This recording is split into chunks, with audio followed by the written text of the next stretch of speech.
அன்பர்களே வணக்கம். இன்று பார்க்க இருப்பது நவக்கிரக வரலாறு பகுதி 2. சூரிய பகவானின் வரலாறு.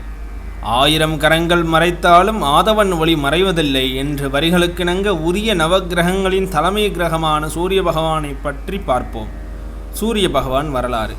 பிரம்மதேவன் படைத்தல் தொழிலை மேற்கொண்டார். அப்போது படைத்தல் தொழிலுக்கு உதவியாக 7 சப்த ரிஷிகளை படைத்தார்.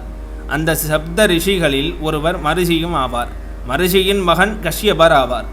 கஷ்யபர் பல வேதங்களையும் உபநிடதங்களையும் கற்று பண்டித்வம் பெற்று விளங்கினார்.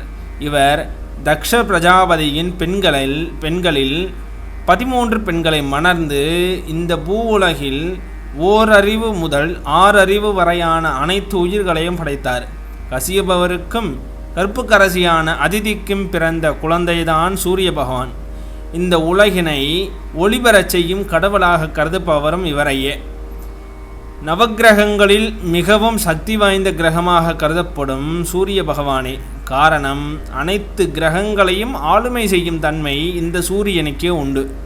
மேலும் மற்ற கிரகங்களில் வக்ரம் செய்யும் சக்தியும் அஸ்தமனம் செய்யும் சக்தியும் சூரிய பகவானுக்கு உள்ள மிகச் சிறப்பான அம்சமாகும். சூரிய பகவான் சமுக்கை, உஷாதேவி, பிரபை, ரைவத இளவரசியான 3 மனைவிகளை மணந்து கொண்டார். இவர்களில் சமுக்கையிடம் அதிக பிரியம் கொண்டிருந்தார். முதல் மனைவியான சமுக்கை பட்டத்தரசியாக திகழ்ந்தார். சூரியனுக்கும் சமுக்கைக்கும் வைவ சுதாமனோ, யமன் ஆகிய 2 மகன்களும் யமுனை என்னும் மகளும் பிறந்தனர். சூரியனிடம் வெப்பத்தை குறைத்து கொள்ளும்படி பல முறை சமுக்கை சொல்லியும் சூரியன் குறைத்து கொள்ளவே இல்லை. ஒரு நிலையில் சூரியன் வெப்பத்தை தாங்க முடியாமல் அங்கிருந்து வெளியேற எண்ணினார் சமுக்கை.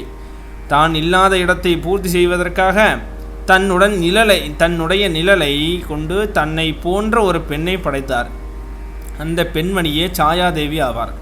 சமுக்கை சாயாதேவியிடம் எப்படி நடந்து கொள்ள வேண்டும் என்று சொல்லிக் கொடுத்துவிட்டு தான் பிறந்த வீட்டிற்கு சென்று விட்டார். ஆரம்பத்தில் எந்த ஒரு வித்தியாசமும் இன்றி சூரியனிடமும் சமுக்கையின் பிள்ளைகளிடமும் உண்மையான மனைவி மற்றும் தாயாக நடந்து கொண்டாள். நாளடைவில் சூரியனுக்கும் சாயாதேவிக்கும் சாவர்ணி சனி பிள்ளைகளும் தபதி விஷ்டி என்ற பெண்களும் பிறந்தனர்.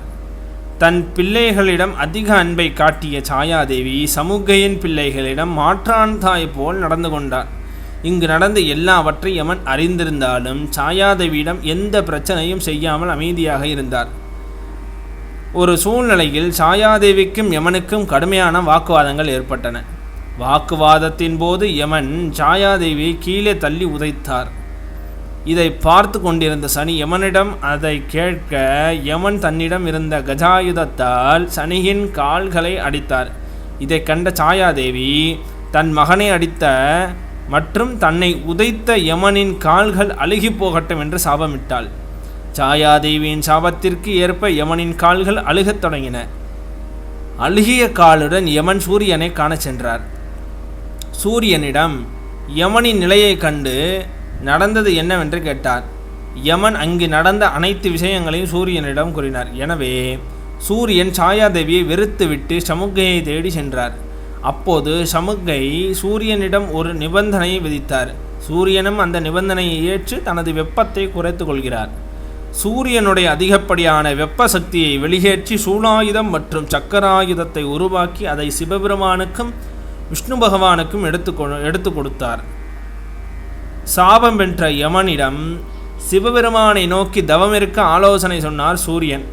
யமனும் சிவபெருமானை நோக்கி கடுமையான தவத்தை மேற்கொண்டு சிவபெருமானின் தரிசனத்தையும் ஆசையையும் பெற்று யமதர்மராகி உயிர்களுக்கு ஏற்படும் மரண காலத்தை கணக்கிட்டு கடமையாற்றினார். அதன் பின் சூரியனும் சமுக்கையும் இணைந்தனர். அதன் பயனாக குதிரை வடிவம் கொண்ட 2 இரட்டை குழந்தைகள் பிறந்தன. அந்த 2 இரட்டை குழந்தைகளுக்கு அஸ்வினி தேவர்கள் என்று பெயர் சூட்டப்பட்டது. நட்சத்திர தொகுப்பில் அஸ்வினி தேவர்களே முதன்மையானவர்கள் ஆவார். சனி பகவானும் நவக்கிரக அந்தஸ்து பெற்று நவக்கிரகங்களில் ஒருவனானார். சூரிய பகவானுடைய அனைத்து புத்திரர்களுமே உயர்ந்த நிலையை அடைந்தார்கள். ஒரு ஜாதகத்தில் சூரியன் அமையும் நிலையை பொறுத்தே களத்திர தோஷம், புத்திர தோஷம், உத்தியோக பிரபந்த தோஷம், வித்யா பிரபந்த தோஷம் போன்றவற்றை எல்லாம் ஏற்படுகின்றன. சூரிய பகவானும் அவர் தரும் தோஷங்களும். ஒருவருடைய லக்னத்தில் சூரியன் நின்றால் அவர் முன் கோபம் கொண்டவராக இருப்பார். லக்னத்தில் 5 சூரியன் நின்றால் தனது சுகத்தை தானே கொடுத்து கொள்வார் மற்றும் புத்திர பாக்கியம் குறைவு. லக்னத்தில் 7 சூரியன் நின்றால் காலதாமதமாக திருமணம் அமையும். சூரிய காயத்ரி மந்திரம். ஓம் அஸ்வத்பஜாய வித்மஹே பாசகஸ்தாய தீமஹே தன்னோ சூரிய பிரஜோதயாத். சூரிய பகவானுக்கான பரிகாரம். ஒருவருடைய ஜாதகத்தில் சூரியன் நீச்சம் பெற்றும் ஜாதகத்தில் ஏதாவது ஒரு இடத்தில் நின்று தோஷம் தருமாயின் ஆடுதுறை சூரியனார் கோயிலுக்கு சென்று மனதார சூரிய பகவானை வணங்கி பரிகாரம் செய்ய வேண்டும். இக்கோயில் சூரிய பகவானுக்கு பரிகாரம் செய்ய முதன்மையான கோயிலாகும்.